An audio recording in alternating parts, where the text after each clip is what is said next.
Fala galera, Todd na área, tudo bem com vocês? Bora começar esse vídeo falando sobre aquele caso de agressão que aconteceu no jogo entre Guarani de Venâncio Aires contra o São Paulo de Rio Grande. O jogador William Ribeiro, que agrediu o árbitro Rodrigo Crivellaro, ontem recebeu liberdade provisória após audiência lá em Venâncio Aires. Pra quem não viu meu segundo vídeo de ontem ou não sabe da história, o jogador deu socos no árbitro e chutou a nuca dele quando o juiz estava caído no gramado, o deixando desacordado. O William, que tem antecedentes criminais e histórico de brigas em campo, foi preso em flagrante por tentativa de homicídio. O Ministério Público agora, por sua vez, vai recorrer à decisão nos próximos dias e a Polícia Civil continua investigando o caso, tendo prazo de 10 dias para fechar o inquérito e então sugerir ou não o indiciamento ao Ministério Público. Então tudo indica aí, pelo menos que eu tô lendo pela imprensa brasileira, é que o William vai responder esse processo em liberdade e o julgamento dele só deve acontecer no ano que vem. Eu quero te lembrar que o árbitro felizmente não teve sequelas, foi embora ontem do hospital, de cadeira de rodas e usando um colete cervical. Eu espero que a justiça puna esse agressor aí, William Ribeiro. O que vocês acham que vai dar nessa história? Lembrando que ele podia pegar até 20 anos de prisão por tentativa de homicídio, mas se ele vai pegar alguma coisa ou não, a gente já não sabe, né? Já que o julgamento deve ser somente no ano que vem. Eu sou o Todd, seja muito bem-vindo para mais um vídeo aqui no meu canal. Vamos falar sobre bastante coisa importante. Vamos ver a vitória de ontem lá do Corinthians, mais uma vez Silvinho mostrando um bom trabalho. Vamos ver também quem foi convocado para o lugar de Casemiro na seleção brasileira, Haaland podendo dobrar o salário dele lá no Borussia, Nkunku sendo procurado por várias equipes da Premier League. O vídeo tá muito bom, mas antes eu tenho que te avisar que ele é patrocinado pelo aplicativo OneFootball. Lá você escolhe seu time do coração, os campeonatos que você quer seguir e vai sempre receber notícias em tempo real. Lembrando que lá você também consegue ver vídeos, fica por dentro das transferências e muito mais em relação ao mundo do futebol. Além de também conseguir assistir os jogos da Bundesliga totalmente de forma gratuita. É só ir lá na aba Jogos, clicar no jogo do campeonato alemão que você quer ver e assistir inteiramente de graça, tá? Faça o download do aplicativo pelo primeiro link da descrição. E agora, sem mais enrolações,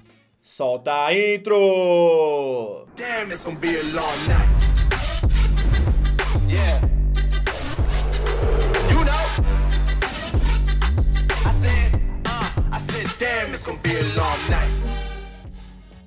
Ontem, pela abertura da 29ª rodada da Série B, Ponte Preta conseguiu impedir a 5ª vitória consecutiva do Avaí e o jogo terminou em 1 a 1. Náutico voltou a jogar com torcida lá nos aflitos e conseguiu uma vitória por 3 a 2 em cima do Goiás. Na Série A, o Corinthians também contou com o retorno da Fiel na Neoquímica Arena e venceu o Bahia por 3 a 1. Roger Guedes abriu o placar com esse pênalti, Cantilho aos 52 de cabeça fez o segundo do Corinthians e após rebote do goleirão, Jô fez o terceiro. Com essa vitória, o Timão mostra que está embalado e consegue entrar no G4 com 37 pontos, mostrando que é candidato forte a uma das vagas diretas para a próxima Libertadores. Bahia, por outro lado, continua na zona de rebaixamento com apenas 23 pontos. E ontem na Neoquímica Arena tivemos outra novidade além da torcida. O clube mostrou aí para os torcedores as suas novas áreas setorizadas, que passam a ter os nomes de acordo com o portfólio da Hypera Pharma, que já tinha dado o nome no estádio, pois possui os naming rights, e agora renomeou também os setores da arena. Os setores agora passam a ser nomeados como Setor Norte Engove, Setor Sul Doril, Setor Leste Superior Neosaldina, Setor Leste Inferior Epocler, Setor Oeste Superior Benegripe e Setor Oeste Inferior Buscopan. Temos orgulho de contribuir para que o estádio seja o pioneiro em iniciativas que ofereçam uma experiência única que reaproxima os torcedores do seu esporte favorito e seu clube do coração. Foi o que falou o CEO da Hypera Farm,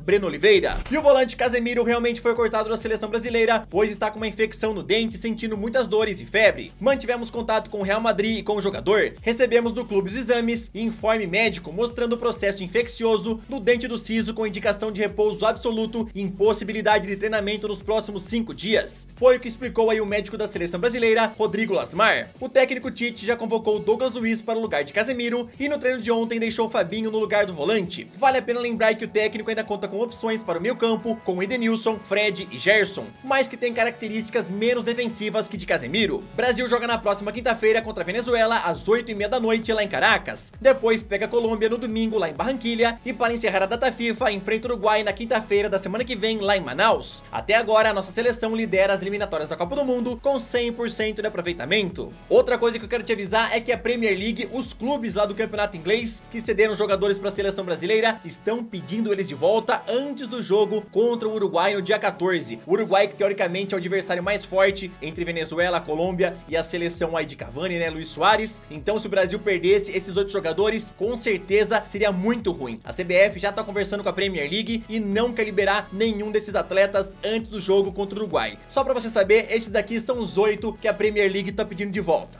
Alisson, Ederson, Emerson Royal, Thiago Silva, Fabinho, Fred, Rafinha e Gabriel Jesus. Agora eu já vou te perguntar, hein? Tu deixou o like? Martela o botão do joinha, se inscreve no canal e também ativa o sininho pra você sempre ser notificado quando for saindo algum vídeo novo. Vou deixar na descrição do vídeo o link do meu canal de games e também o link do meu Instagram, que eu sempre posto bastante coisa que eu não consigo colocar aqui nos vídeos, tá? Vai lá conhecer meu trabalho nesses outros dois lugares também. E agora, bora daquele nosso rolezinho pela Europa. Mbappé segue dando o que falar nas entrevistas e dessa vez foi para o jornal L'Equipe que o jogador soltou o verbo: se eu tivesse saído no último verão, teria sido apenas para o Real Madrid e mais nenhum outro clube. Achei que minha aventura aqui tinha acabado, queria algo a mais. Estava 6 ou 7 anos na Ligue 1, dei tudo que tinha a dar a Paris e acho que me saí bem. Todos são livres para tirarem as conclusões que quiserem, mas essa foi a minha decisão. Foi o que ele falou num trecho da entrevista ao jornal francês. Ontem também eu contei pra vocês no vídeo da tarde sobre a entrevista de Florentino Pérez, que teria confirmado que teria novidades em relação a Mbappé em janeiro. Isso daí já foi o suficiente para irritar o diretor Leonardo, que também deu entrevista ao jornal L'Equipe falando o seguinte: estas novas declarações de Florentino Pérez são uma continuidade da falta de respeito que ele tem pelo PSG e também pelo Kylian Mbappé. Na mesma semana, um jogador do Real Madrid, que foi Benzema, o técnico Carlo Ancelotti e agora o presidente falam do Mbappé como se ele já fosse jogador deles. Eu repito, isso daí é uma falta de respeito e não se pode tolerar. A Rádio Monte Carlo afirma que o Paris Saint-Germain não se deu por vencido e vai tentar mais uma vez renovar o contrato de Mbappé, e essa próxima oferta faria dele o jogador mais bem pago da equipe, superando Messi e Neymar. O que vocês acham dessa possível oferta de um salário maior que Messi e Neymar para Mbappé continuar no Paris Saint-Germain? Vocês acham que ele vale tanta grana assim, superando aí esses jogadores, sendo mais bem pago da equipe francesa? Ou você acha que realmente é melhor deixar o Mbappé embora ano que vem, né? O jogador já demonstrou várias vezes que quer ir embora, quer jogar no Real Madrid, e sinceramente, se eu fosse o Paris Saint-Germain, deixa o cara embora, deixa quieto, mano, contrata outro jogador, Haaland, não sei, alguma outra opção, tá? Se o cara quer ir embora, deixa ele ir, né? Eu quero saber agora a sua opinião em relação a esse assunto. Mbappé merece ser o jogador mais bem pago do PSG? Comenta aí.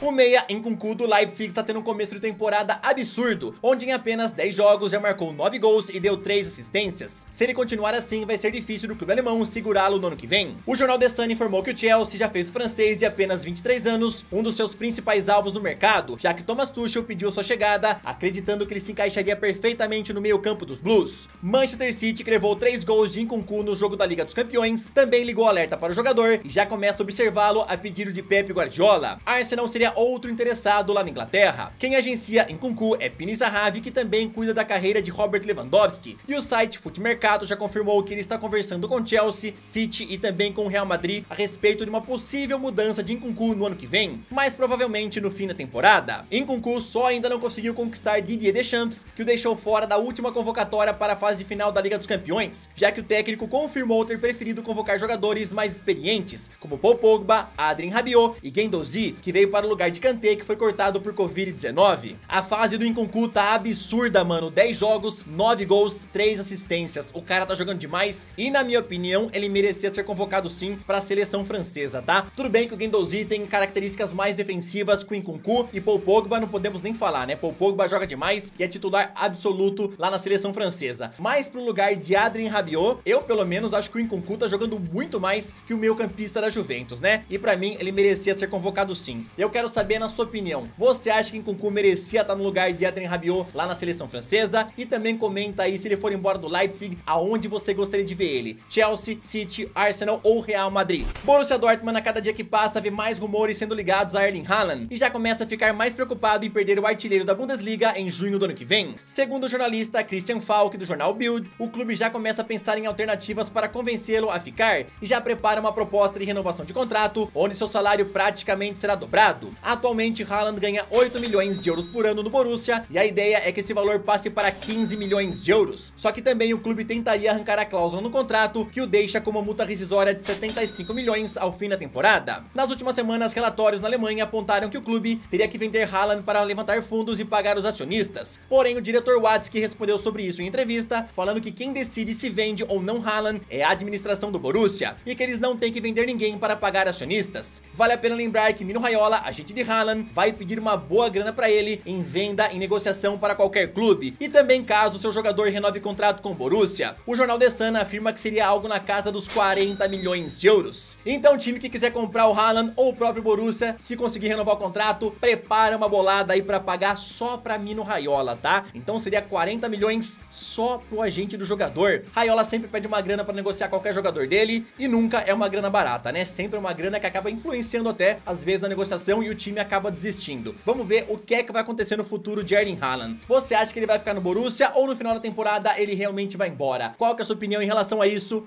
Comenta aí. Bom, galera, essa foi mais uma edição do Todd News, eu espero que vocês tenham gostado. Não se esqueçam de comentar sobre tudo, bora bater um papo, bora ter uma discussão sadia. Tamo junto, valeu, até o próximo vídeo, falou!